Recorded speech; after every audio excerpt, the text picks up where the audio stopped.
За 11-р ангийн уламжлал. За энд давхар функцийн уламжлал дээр жишээ 5 гэсэн энэ бодлого байгаа. За энэ бодлогыг бид нэр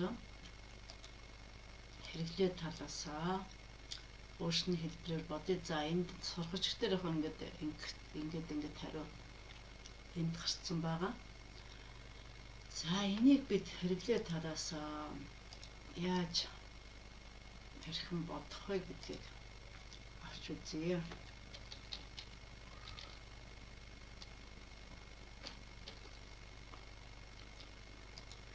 За бидэнд энийг үрживрийн уламжлалын зарчмаар бодно. Тэгэхээр нэгдүгээр үржигдэх юм бол за уламжлал тэнцүү үрживрийн уламжлалыг авч үзье. Тэгэхээр y тэнцүү a үржих нь b гэсэн уламжлалыг тэгвэл энэ үрживрийн уламжлалаар a-гийн уламжлалыг b-гээр үржүүлээд дараа нь a үржих нь b-гийн уламжлал байгаа. За энэ аргыг хэрэглэж бодъё. Тэгэхээр уламжлал тэнцүү x дээр нэмэх нь 2 квадрат язгуур. За энэ уламжлал энийг үржих нь x квадрат нэмэх нь x хасах нь 1 нэмэх нь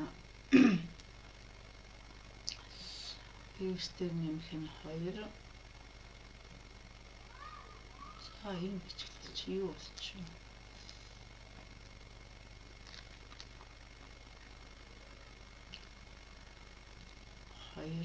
За ингээд нэгдүгээр үржигдэх нь одоо хоёрдугаар үржигдэх нь буюу x квадрат нэмэх нь x хасах нь 1-ийн уламжлал болно. За одоо энд тусад нь энэ квадрат язгууртайгийн уламжлалыг тусад нь бодъё. Тэгэхээр x дээр нэмэх нь 2 гэсэн энэ маань давхар функцийн уламжлалын зарчмаар эхлээд x дээр нэмэх нь 2. За квадрат язгуураас нь гаргалаа. Тэгээ энэний уламжлал дараа нь одоо энэ дотор байгаа x дээр нэмэх нь 2-ын уламжлал болно. За ингээд ирэхлээр энэ маань яах вэ гэхээр за зэрэг нь 2-ны 1. Энийг үржих нь x дээр нэмэх нь 2. За тэгээд зэрэгээс 1-ийг хасна. Энээс хасах нь 1 гэдэг чинь 2-ны 2 гэсэн үг шүү дээ.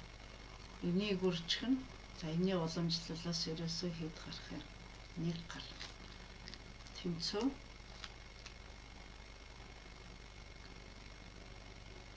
хоёр язгуур дээр x дээр нэмэх нь 2 гэсэн. За ийм уламжлал гарна. Тэгвэл нь за тэгвэл одоо бидний энэ дээр бодож байгаа бодолт маань юу болох вэ гэхээр энэний уламжлал тэгэхээр тэнцүү за 1-ийг хуваах 2 язгуур дээр x дээр нэмэх нь 2. Энийг үржих нь x квадрат нэмэх нь x хасах нь 1 нэмэх нь x дээр нэмэх нь 2 үржих нь 2x нэмэх нь 1. За ийм боллоо. За одоо ингэж ирэхээр энэ хоёрыг эмхтгэвэл нь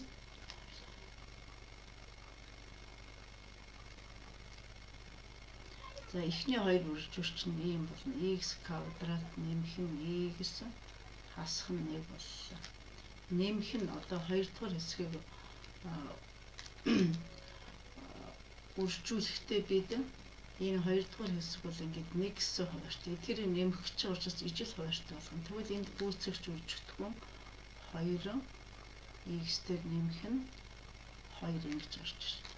За тэгэхээр хоёрдугаар үржигдэх нь ч юм уу ялгах бодоо ийм үржигтэй болчихлоо гэсэн үг шүү дээ. Одоо ингэ үржүүлэхээр энэ квадрат язгуур дээр байгаа 2 тооны үржүүлч нь x дээр нэмэх нь 2. За энд нь 2x дээр нэмэх нь 1 ийм боллоо. За одоо эдгээрийг ерөнхий нэг хуваарьт оруулаад бичнэ. X квадрат нэмэх нь x хасах нь 1.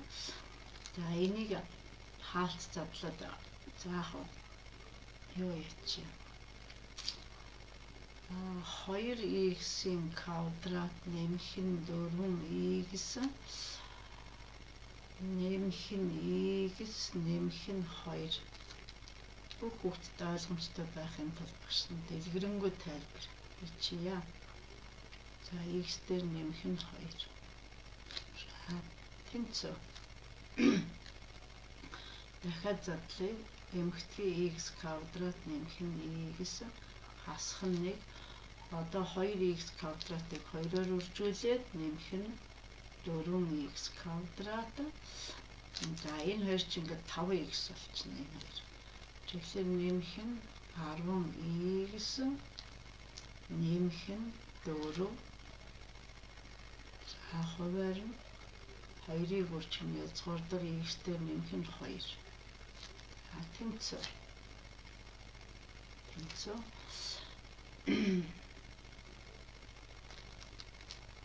Эмэгтэй тэгэхээр 5x квадрат энэ 2 x квадрат энэ хоёрыг эмэгтэйглээ. За дараа нь одоо x-ийн нэг зэрэгтэй энэ x бааз энэ x. За тэгвэл нэмэх нь 11 энэ x. Одоо сул гişүүд нэмэх нь 2 энэ дээр за ингэсэн юм боломжлол гарлаа. Энэ гарсан хариугаа одоо сурахж хийхдээ тохируулахлаар энд ингээд ижил хариу гарлаа. За тэгээ цаашд нь яг энийг бодохоор бол хуваарийг квадрат язгуураас чөлөөлнө гэсэн гэх мэтлэнгийн юм даалгаврууд байгаа. За ингээд цаашаа энэ хэсгээс бодоорой. Та бүхэнд амжилт хүсье. Манай YouTube сувгийг дагаарай.